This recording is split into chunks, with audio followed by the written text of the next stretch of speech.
Construit en 1845, le bistrot de l'île, aussi connu à l'époque comme le manoir de Benjamin Boucher, est un restaurant que nous retrouvons qu'ici à l'île et qui est reconnu pour son art culinaire. Dans cet épisode, je vais donc vous expliquer l'origine du bistrot, quel était son lien avec le manoir et comment les propriétaires en sont venus à en faire ce magnifique restaurant. Par la suite, je vais aussi vous parler des sorcières et comment elles en sont venues à habiter le bistrot. Je vous expliquerai aussi comment l'une d'entre elles les a trahies. Bienvenue à l'île bizarre!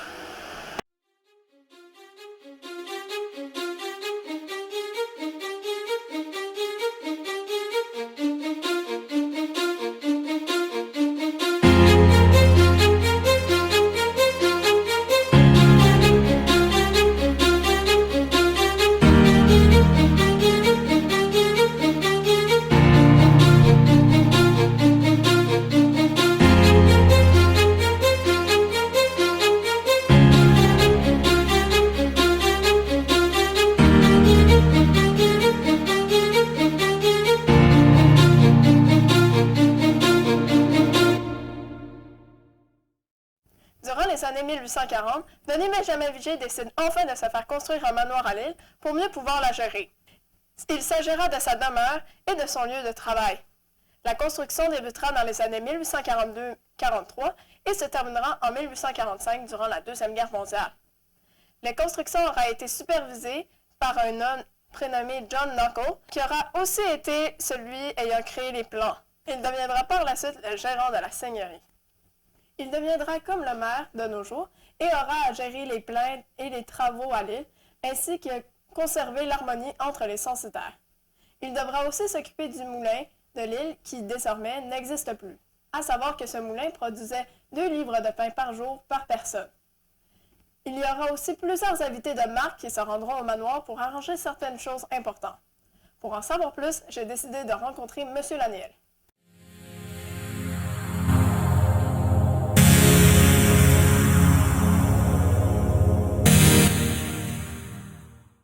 Alors, originalement, le bâtiment, c'est se trouve être le manoir du seigneur. Parce que l'île bizarre, c'est une seigneurie. Et à ce moment-là, le seigneur doit avoir un lieu d'habitation. Et ce qui fait que, par contre, dans ce cas ici, c'est Marie-Amable Fortier qui va hériter de son père, qui était le seigneur, mais à son décès, bon, elle va hériter. Et elle va devenir propriétaire de l'île ou de la seigneurie en 1842. Et étant donné les circonstances à cette époque, bien, on sait que les femmes sont considérées comme étant des juniors, donc ça va être son mari qui va devenir le seigneur de la seigneurie Jacques Bizard, qui est Denis Benjamin Vigier. Et à ce moment-là, ils vont construire le manoir, ça va être un maître menuisier qui est John Knuckle, qui va s'occuper de la construction du manoir, puisque l'ouvrier qui va effectuer les travaux, ça va être M. Knuckle qui va s'occuper de la construction du manoir, puis le manoir va être terminé en 1845.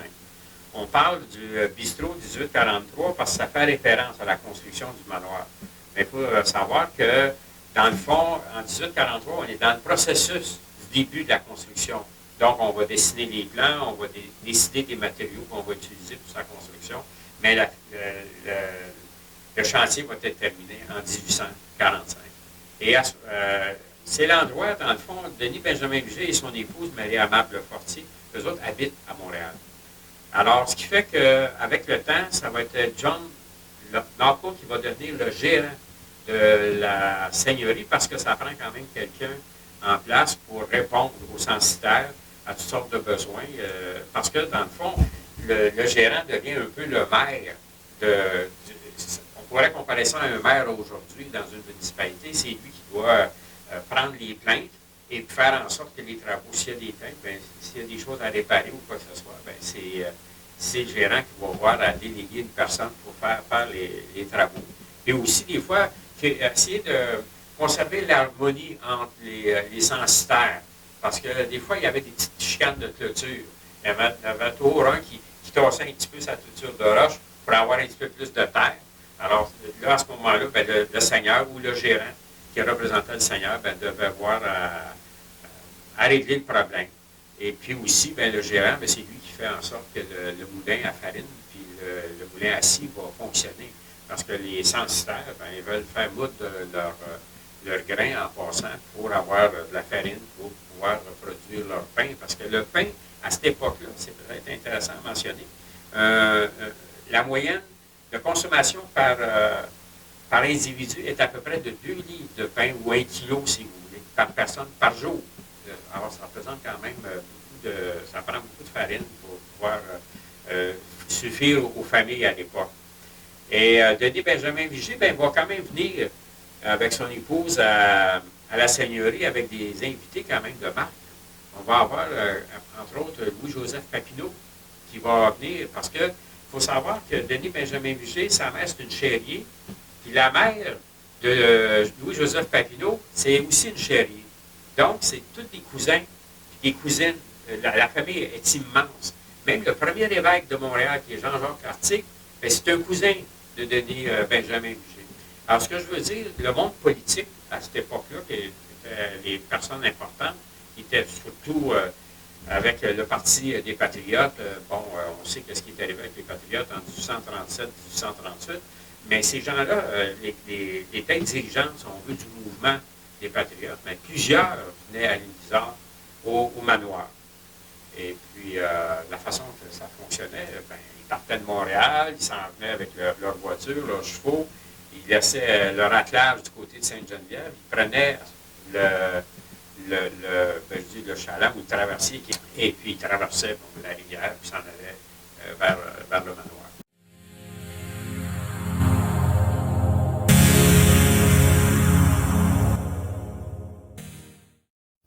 Maintenant que nous en savons plus sur les origines du bistrot, comment les sorcières en sont-elles venues à l'habiter? Eh bien, d'après la légende que j'ai découverte, elles auraient habité longtemps dans la forêt, protégées par la tortue géante. Malheureusement pour elles étaient peu nombreuses et n'étaient pas très appréciées des autres créatures, principalement dues à leur magie. La raison? Malgré le fait que cette dernière soit utile aux autres créatures, personne n'appréciait les voir faire leurs rituels étranges ou utiliser des ingrédients que personne ne connaissait. En entendant parler du manoir, les sorcières se sont dit qu'ils pourraient essayer de s'arranger avec les humains pour y habiter, de la même manière que la tortue géante s'était arrangée avec Jacques et Louise. Malheureusement, après une longue discussion avec cette dernière, elle a refusé leur proposition. Mais la réelle raison pour laquelle elles ont enfin habité le manoir était une personne ayant habité à l'extérieur de l'île. Il s'agissait d'une invitée parmi les nombreux à s'être rendus au manoir. Cette invitée se nommait Sarah et elle était venue avec son mari car ce dernier avait une affaire à régler. Lorsque les sorcières, espionnant toujours les habitants du manoir, ont découvert que cette femme était présente, elles s'y sont directement rendues durant la nuit. Il s'avérait que Sarah était une ancienne sorcière qui avait déserté le clan. D'après une autre légende que j'ai trouvée, Sarah était une jeune sorcière extrêmement prometteuse qui faisait des antidotes qui pouvaient soigner n'importe quelle maladie ou blessure. Un jour, en se promenant en forêt, elle rencontra un jeune garçon légèrement plus vieux qu'elle. Par la suite, les deux jeunes gens se rencontraient à plusieurs reprises. Elle finit par tomber amoureuse de lui. Malheureusement, le jeune garçon se fit envoyer à la guerre et ne revint jamais dans la forêt. Sarah apprit plus tard qu'il y avait disparu durant cette guerre. Elle décida donc de partir et de retrouver le garçon, malgré le fait qu'une personne n'approuvait de cette décision. Elle disparut à son tour, mais cette fois, personne ne décida d'aller la chercher. Après cette mystérieuse rencontre, les sorcières ont officiellement pris le contrôle du manoir, le laissant abandonné pendant plusieurs années. Après cet incident, la légende fut arrachée.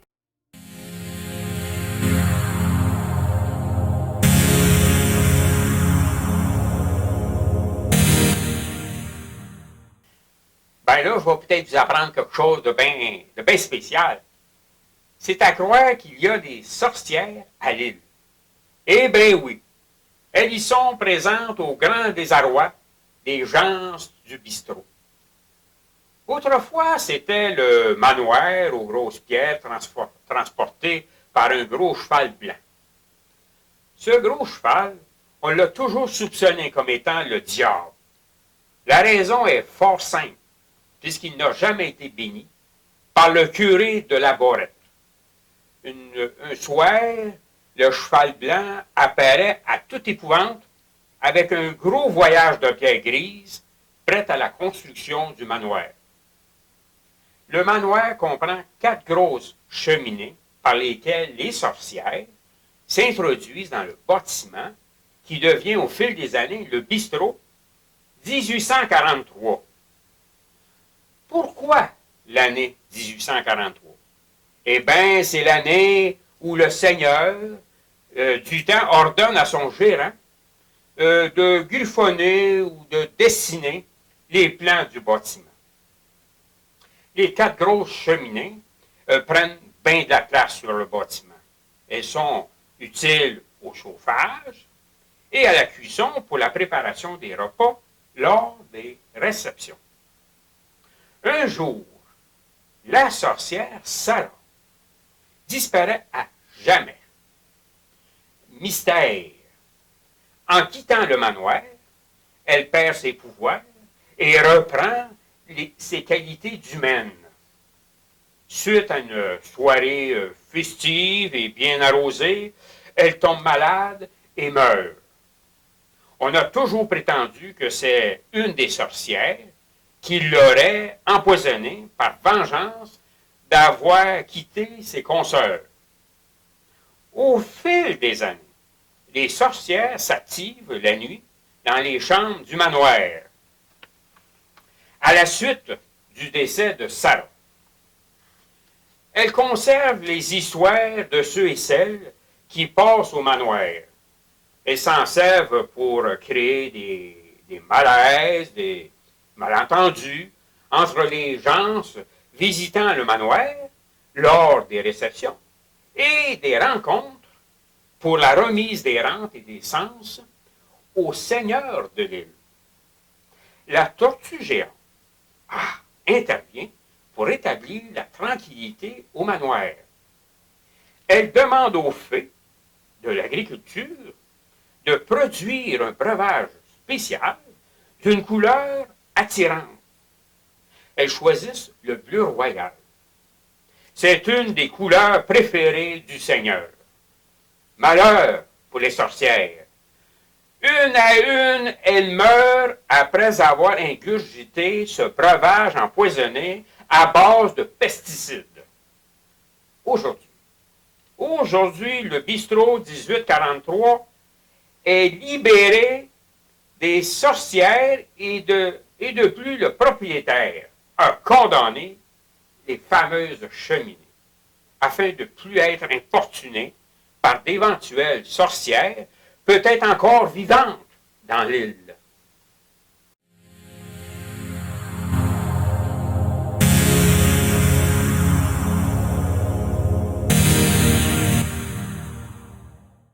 Au final, on ne sait pas vraiment comment le bistrot est venu à exister. Ce que nous savons, par exemple, c'est que quelques années après ces événements, Sarah et son mari, les propriétaires du bistrot 1843, ont vu une opportunité immense pour réhabiliter un bâtiment historique et en faire un restaurant unique.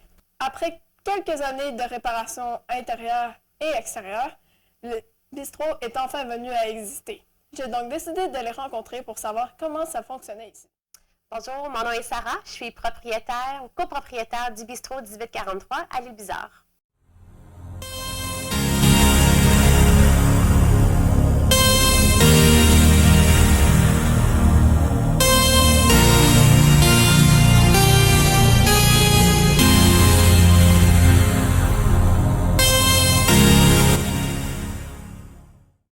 Oui, ben en fait, c'est moi, mon mari. C'est un peu une vision qu'on avait eue pour l'idée d'un restaurant dans cet emplacement. Puis, ouais, ça a débuté d'un rêve, oui, d'une idée dans notre tête.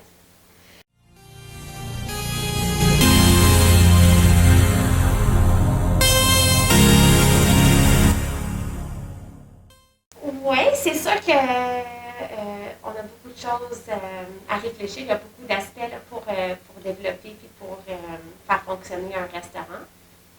Puis la bâtisse aussi, elle a amené quelques défis du fait que la bâtisse elle est très vieille. Donc, il y a beaucoup de travaux qui ont dû être faits aussi à la bâtisse pour pouvoir nous permettre d'avoir notre restaurant ici.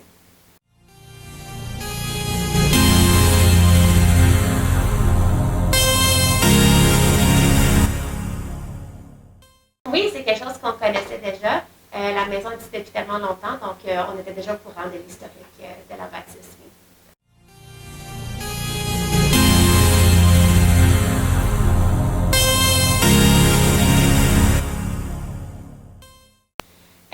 Si c'est le seul aspect, honnêtement, non. Mais c'est sûr que l'idée de pouvoir un restaurant dans un lieu comme ici, c'est clair que ça rajoute un cachet qu'on ne peut pas reproduire dans une nouvelle construction. Donc, définitivement, là, ça l'a joué là, dans l'idée, dans l'atmosphère et dans le concept.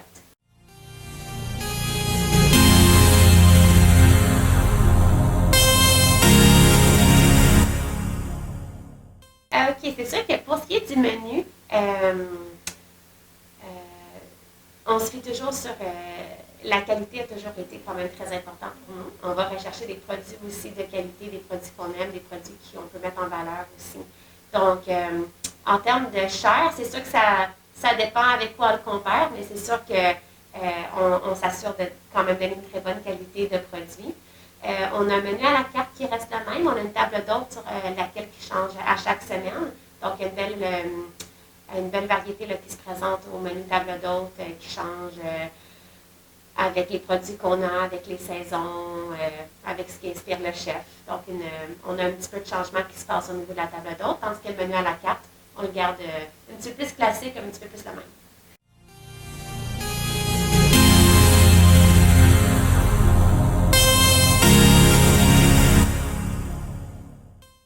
C'est sûr qu'on a certains éléments, oui, qu'on a eu la chance.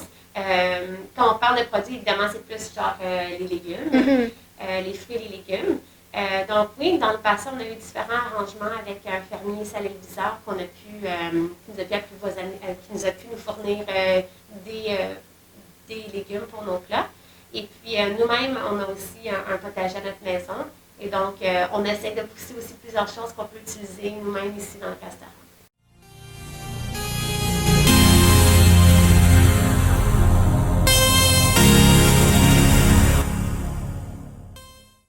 Il faudrait qu'on s'informe honnêtement pour voir qu'est-ce qu'on a comme variété de produits. Mais ça serait quand même quelque chose de très intéressant qu'on pourrait explorer.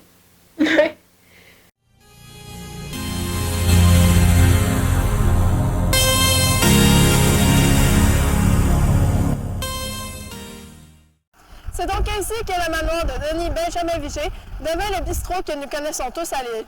Vous aussi, vous pouvez vous y rendre pour déguster leurs plats délicieux et observer l'architecture et vous renseigner sur ce monument historique. Et qui sait, peut-être que vous pourriez vous aussi retrouver des secrets que les sorcières auraient laissés derrière elles.